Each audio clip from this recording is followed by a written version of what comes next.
The sun rose over the reddish hills of the village, dyeing the sky with shades of gold and orange as the first rays crossed the treetops. Birdsong filled the fresh morning air, accompanied by the distant sound of the river flowing, a constant murmur that guided the community's routine. Among the humble huts, a young girl walked alone. Ash, her scarred skin glistening in the light, balanced an empty pot on her head. Her eyes, large and expressive, reflected a mixture of tiredness and determination as she headed to the river to fetch water. Ash's steady steps broke the stillness of the dawn, but her mind was far away. Loneliness was his constant companion, a presence that weighed as much as the empty pot he carried. She knew that, in the village, all eyes avoided her. The scars on his face and hands weren't just marks from an accident. They were, to others, a symbol of her difference, of something that separated her from the shiny normality represented by her twin sister, Samasa. But Ash didn't seek approval. At that moment, "I was just looking for water and a little peace." On the dirt path, a sound caught his attention, a slight moan, almost suffocated, that seemed to come from behind a bush. Ash stopped, her eyes scanning her surroundings, her heart racing with the instinct of curiosity and alertness. As he approached, he found a figure bent under the weight of a clay pot too large for his thin arms. She was an elderly woman, with wrinkled skin and gray hair tied in thin braids. His face was frowning with effort, but his eyes shone with a peculiar, almost supernatural light. Ash hesitated for a moment, taking in the scene. The people in the village had taught her to avoid strangers, especially those who looked different. But something about the old lady moved her. The weight of the pot was clearly unbearable for her, and her ragged breathing revealed the extreme effort she was making to continue. "Let me help you, ma'am," Ash finally said, breaking the silence. His voice was gentle, but carried a firm tone. Without waiting for a response, she took the pot from the woman's hands and balanced it on her head, as she did with her own. The elderly woman, initially surprised, let out a light laugh, almost like a whisper. "Few have the kindness in their hearts to help a stranger without expecting anything in return," she murmured in a voice that sounded both ancient and full of vitality. "It's just the right thing to do," replied Ash, walking alongside the lady as the two headed in the opposite direction of the river. She didn't ask where they were going or why the woman was carrying water so early. She just followed, feeling an inexplicable sense that this was important. The journey to the old lady's cabin was long and winding, but Ash didn't complain. On the way, he felt the curious looks of other villagers passing by, but he ignored the murmurs that probably came soon after. When they arrived, Bongi, as the elderly woman introduced herself, opened the door to her hut, a small shelter made of wood and straw, and waved Ash inside. The cabin was simple, but full of intriguing objects, pots of varying sizes, colorful fabrics hanging on the walls, and dried herbs scattered in baskets. The aroma was a mix of earth, wood, and a hint of something sweet, like honey. Bongi pointed to a low bench, indicating that Ash could rest. "You're special, girl," Bongi said as she rummaged through an antique truck. His calloused hands rummaged through bottles and jars until he found what he seemed to be looking for. It was a small clay pot decorated with intricate patterns. She held it as if it were a treasure and slowly walked towards Ash. "This cream," said the old woman, handing the small pot to the young woman, "will not change your appearance as you hoped. It will only reveal who you really are. Use it carefully." Ash looked at the pot suspiciously, but also curiously. The surface of the clay seemed to vibrate beneath his fingers, almost as if it were alive. "What do you mean by revealing who I really am?"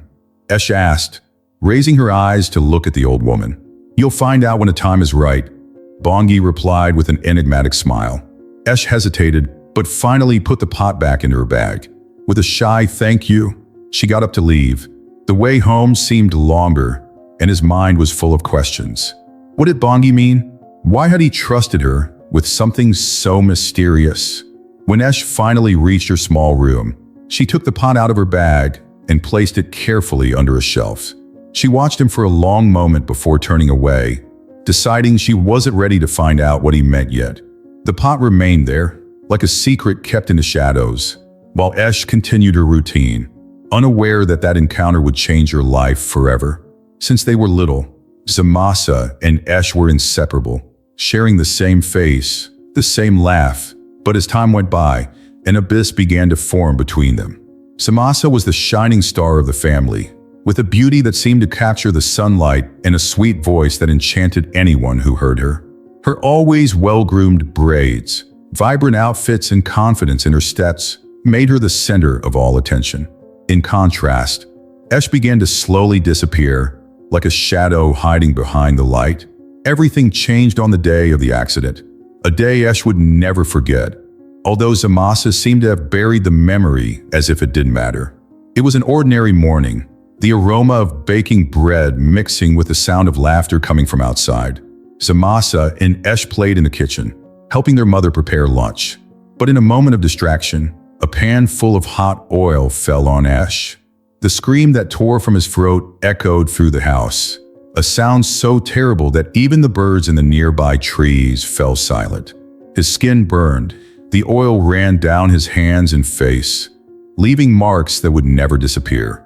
Years later, Esh wondered if it had really been an accident. Zamasa's gaze that day, fixed and hesitant, made her question whether her sister had not, in some way, contributed to that cruel fate. From that moment on, Esh became invisible to the family. His parents, although loving, seemed to feel a mixture of guilt and shame as they looked at his scars. While Zamasa received constant praise for her impeccable appearance, Esh was left aside, as if her presence only reminded others of something uncomfortable. The sound of Zamasa's laughter at parties mixed with the silence that surrounded Esh, sitting in a corner, watching everything from afar. Once, during a celebration in the village, Zamasa stood up to sing, her voice filling the air with a melody so beautiful that it made everyone stop to listen. Esh was in the background, washing dishes in the makeshift kitchen. As the audience applauded, she rubbed a bowl so hard that she ended up cracking it. When Zamasa returned, still beaming from the applause, he looked at Esh with a smile that was more condescending than friendly. "Esh, you should cover those scars," Zamasa said in a casual but cruel tone. "No one wants to see something so disturbing." Esh paused for a moment, clutching the bowl between her fingers before responding, her voice low and shaky. "Not everyone can be like you, Zamasa." Esh's days were marked by silent tasks and avoided glances. She spent hours in the river, washing clothes and watching her reflection in the water. The scars on his face and hands looked deeper in the sunlight. Some children in the village pointed and whispered as she passed, and although Esh tried to ignore it, the words sometimes slipped out. "The ugly sister," he heard once, and it was recorded in his mind like an echo that could not be erased. At night, in her small room, Esh found a moment of peace. Sitting on her bed, she took the pot of cream given to her by Bongi from its hiding place and looked at it in the dim light of a candle. The glow on the surface of the cream seemed almost magical, reflecting a light that did not belong to this world. "True beauty," she murmured to herself, repeating Bongi's words. But what did this really mean? Could the cream remove the scars that kept her from the world? Or was there something deeper that she didn't understand? As he held the pot, his mind went back to his childhood. Happy moments with Zamasa playing in the fields before the accident, before everything changed. But those moments were always eclipsed by memories of the estrangement that came after. Every day, the gulf between them seemed to grow. Zamasa, always surrounded by people, and Esh, alone with her thoughts. Sometimes Esh wondered if she was destined to live like this forever, isolated, rejected, and invisible. But even in her loneliness, there was something inside her that hadn't been destroyed. A spark, a small flame of hope that kept her going. Maybe it was kindness that led her to help Bongi that day, or maybe it was the desire to prove to herself that she was more than her scars. The candle's flame flickered as Esh placed the pot back in its hiding place, deciding it wasn't time to use it yet. She lay in bed, listening to the distant sound of the village's drums and Zamasa's laughter, which echoed through the night like a constant reminder of everything she was not. But as she closed her eyes, she promised herself that she wouldn't let her pain define who she was. What did true beauty mean? That question would continue to torment her, but in her heart, she knew the answer was closer than she could imagine. The night of the celebration had arrived, bringing with it an air of expectation and joy. Torchlight illuminated the village square, casting dancing shadows on the clay walls and smiling faces. The aroma of roasting meat and spices filled the air, while drums echoed, calling everyone to the center of the party. Esh was in her room, listening to the sounds coming from outside. His heart was restless, divided between the desire to participate and the fear of being the target of looks and whispers. It was always like this. Zamasa shone on those nights, and Esh, even if she wanted to, remained hidden. This time, however, something was different. Jabari, the young man who always treated Esh with respect, appeared at the door of her house. He had a warm smile, but his eyes showed determination. "Esh," he said in a firm voice, "you should go. Don't let fear steal your night. You deserve to be there as much as anyone else." Jabari's words touched something inside her, a spark of courage she didn't know still existed. Hesitating, Esh stood up. With shaking hands, she chose a simple dress, but one she had saved for special occasions. Her scars were still there, but as she looked in the mirror, she decided that they wouldn't define who she was that night. As she entered the square, Esh felt all eyes turn to her. There was a moment of silence, followed by muffled murmurs. Zamasa, as expected, was the center of attention, surrounded by admirers. Their bright attire reflected the torchlight, and their laughter was like music to those around them. When she saw Esh, her eyes narrowed, and a mischievous smile appeared on her face.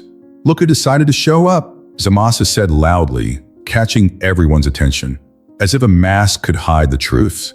The laughter that followed was cruel, echoing in Esh's ears like a storm. She stood still, feeling the heat of tears forming, but refusing to let them fall. Jabari stepped forward, ready to defend her, but Esh raised her hand, asking him not to say anything. Without saying a word, she turned and ran back home, the sound of Zamasa's laughter still ringing in her mind. Back in her room, Esh let the tears fall. His breathing was heavy, and his chest ached with humiliation. Sitting on the floor, her gaze fell on the shelf where the small jar of cream was kept. She took it with shaking hands, feeling the weight of Bongi's words. "It will only reveal who you really are." Until that moment, Esh had not allowed herself to believe the old lady's promise. But now, in her vulnerability, she had nothing left to lose. With slow movements, she opened the jar. The cream had a smooth texture and a slight shine, almost as if it had its own light. Esh applied it to her face, feeling a subtle warmth as she spread it over her scars. There was no pain, just a feeling of calm, as if something was awakening inside her. After finishing, she blew out the candle and lay down, letting sleep take her. The next morning, Esh woke up to the familiar sound of birds and the sun streaming through the wooden windows. She stood up, feeling strangely light, as if something in her mind had calmed. He took his pot of water and headed to the river, as he did every morning. But as he passed the villagers, he noticed something different. People stopped to stare, their faces expressing surprise. "Esh, you look radiant. What happened?" said an older woman, approaching her with an admiring smile. Esh, confused, touched her face. There were no mirrors around, but the way everyone looked at her was enough to tell that something had changed. When he reached the river, he leaned over the water to see his reflection. His skin was smooth, without the scars that once defined his life. But more than that, there was something in his eyes, a light that seemed to come from within, reflecting his kindness and strength. Jabari appeared, coming along the trail that led to the river. He watched her for a moment before smiling. "I knew you were special, Esh. Now everyone can see it too." His words weren't just about his appearance, but about something that had always been there and that now shone brighter than ever. Esh felt a wave of emotion wash over her, not just from what she saw in her reflection, but from the feeling that, for the first time, she was being seen as she truly was. While walking back to the village, Esh noticed that people treated her differently. It wasn't just respect, it was admiration. Even those who previously ignored her now seemed curious, wanted to be close to her. But Esh knew the cream hadn't just changed her appearance. He had revealed the strength that had always existed within her, the kindness that had guided her actions. Even in the most difficult moments, that night's celebration would continue. But now, Esh felt like something inside her had changed forever. She no longer needed to hide, and for the first time, the sound of laughter in the village didn't intimidate her. As he walked, he felt the weight of the past begin to dissipate, like a light breeze that carried memories of pain and transformed them into something new. Hope. The night was silent, except for the sound of the wind passing through the thatch of the huts and the soft rustling of the leaves of the surrounding trees. In the dim light of her room, Zamasa was restless. The admiration Esh had received over the past few days deeply disturbed her. That sister who had always been ignored was now being revered, while she, Zamasa, seemed almost invisible. His mind swirled with questions and suspicions. How had Esh, with her scars and her previously discreet presence, managed to transform so suddenly? The answer seemed obvious. There was a secret, something Esh was hiding, and Zamasa was determined to discover it. That same night, Zamasa decided to act. While the rest of the village slept, she stood up, her bare feet barely making a sound against the dirt floor. His breathing was controlled, but his heart was beating fast. She knew where to look. Esh had a peculiar way of storing her things, and Zamasa had already noticed how she protected a small space on the shelf in her room. Cautiously, Zamasa entered her sister's hut, avoiding making any noise. His hand slid to the shelf and, in the cold touch of the clay, found what he was looking for, the small pot of cream. Zamasa held the pot in the dim moonlight streaming through the window. The detailed design in the clay seemed to vibrate beneath his fingers, almost as if the object had a life of its own. Anger and jealousy dominated her. So that's it, she thought. This is her secret. Some magic, some trick. Without hesitation, Zamasa returned to his own hut, where he locked the door and sat before a small, cracked mirror. The silence around her was absolute, but inside her, thoughts crashed like furious waves. As she opened the jar, a wave of soft perfume enveloped her, a sweet and mysterious smell that left her even more intrigued. She dipped her fingertips in the cream, the delicate, refreshing texture almost reassuring her. But Zamasa didn't want calm. I wanted results. With quick and determined movements, she began to spread the cream over her face, covering every line, every angle, with the hope that, in the morning, she would be even more admired than Esh. Finally, she murmured to herself, with a smile that reflected in her eyes, "Finally, I will return to who I always was." The night passed, but Zamasa couldn't sleep. Something about her skin began to bother her, a slight burning sensation that grew over time. When he looked in the mirror again, he realized something was wrong. Her skin, once smooth and flawless, seemed to wrinkle and blemish before her eyes. Panic took over. What was that? The cream wasn't revealing beauty. It was turning his face into something grotesque. Dark spots and deep scars began to appear, spreading like a shadow that swallowed his former appearance. Zamasa screamed, a sound that echoed through the village and woke up several villagers. His hands desperately tried to wipe the cream off his face, but it was too late. She ran to Esh's cabin, knocking loudly on the door. Esh, who had just woken up, opened the door, confused and scared to see her sister in tears. "What happened?" Esh asked, her voice full of concern. "What did you do to me?" "This cream is a curse," Zamasa shouted, pointing to his own face, now completely disfigured. Esh took a step back, shocked. She looked at her sister's face, and then at the small pot of cream that Zamasa was holding so tightly that she seemed ready to break it. "I didn't do anything, Zamasa," replied Esh, trying to remain calm. "The cream just reveals who we are inside." His words were gentle, but they carried a truth that Zamasa wasn't ready to hear. Before Zamasa could respond, the door behind Esh opened, and there stood Bongi, the old lady who had given Esh the cream. Bongi entered the hut with a serenity that seemed out of place given the chaos around him. His eyes fixed on Zamasa, and for a moment, time seemed to stop. "Zamasa," she began, her voice soft but firm. "His soul was corrupted by envy. This was the result of your own choices." Zamasa tried to argue, but the words wouldn't come out. Tears streamed down her face as she fell to her knees. I didn't know," he murmured between sobs. It was then that Zamasa, overcome with regret, confessed what she had been keeping for so long. "I was to blame for the accident, Esh," he said, his voice breaking. "I spilled the oil on purpose. I didn't want you to surpass me. I didn't want you to be more beautiful than me." His words hung in the air, heavy and painful, as Esh listened in silence. The shock hit her like a bolt of lightning. But even so, she said nothing. He just looked at his sister, seeing for the first time the pain behind the arrogance. Bongi watched the two in silence for a moment before speaking again. "True beauty is not in what we see, but in what we feel and do. The cream just reflects this. Zamasa, your actions have brought you to this point, but there is still time to change." The old woman's words were full of wisdom, but also with a final tone, as if they were a sentence.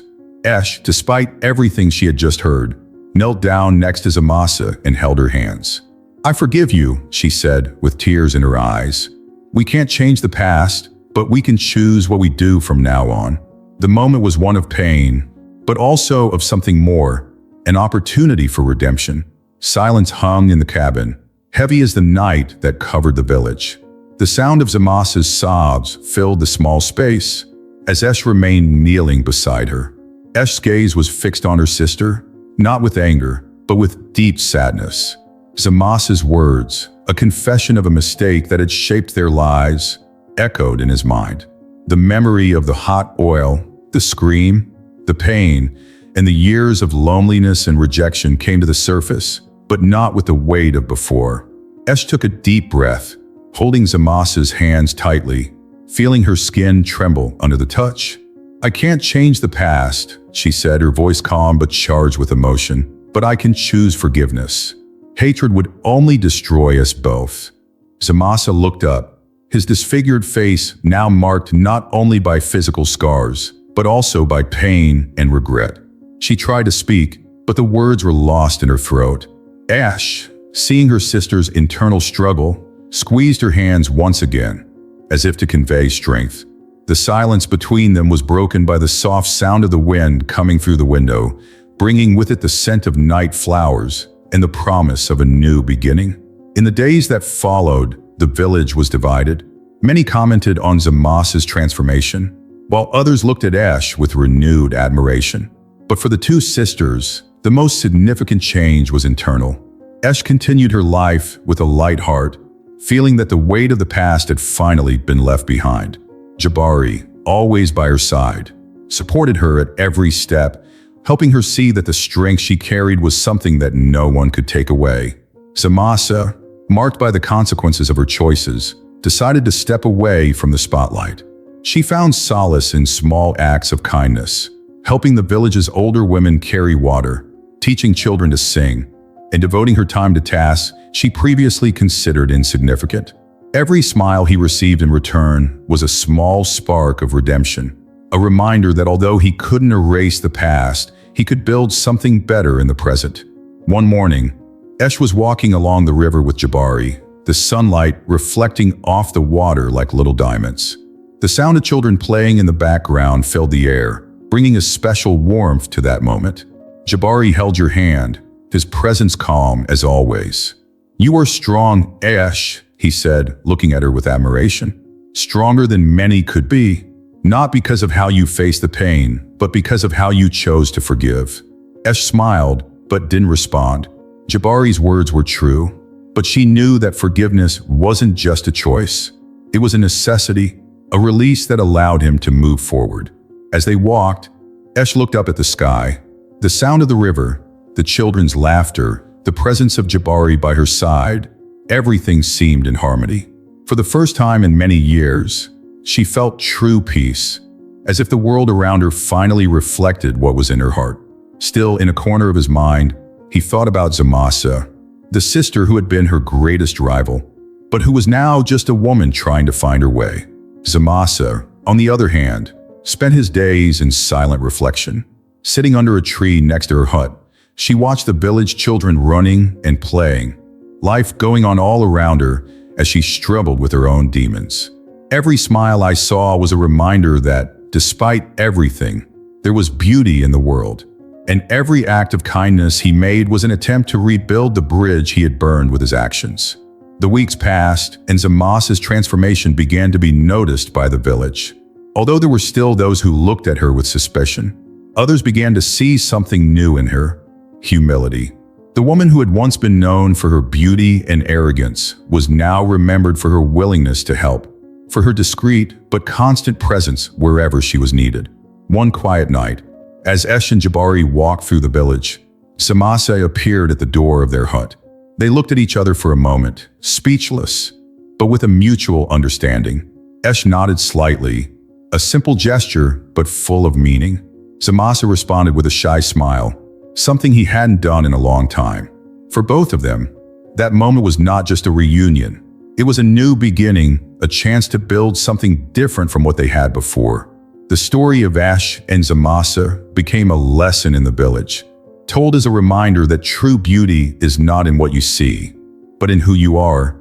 For Esh, the journey was from pain to acceptance, from rejection to the realization that her kindness was her greatest strength. For Zamasa, it went from pride to humility, from arrogance to the understanding that true redemption comes from the constant effort to be better.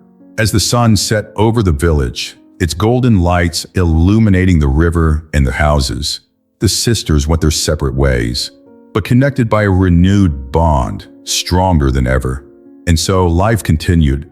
Esh found in Jabari not just a companion, but a partner on her journey of love and compassion.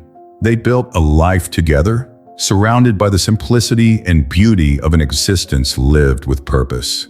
Zamasa, although she still faced judgmental looks, found her peace in her dedication to others, in every smile she helped bring. And in the end, the entire village learned that true beauty, the one that never fades, comes from the heart. Those who carry goodness within them will always shine, even in the shadows. If you enjoyed this video, please help us grow by subscribing to this humble channel. And if you'd like to watch more videos like this, we prepared the next video especially for you. Click here to watch.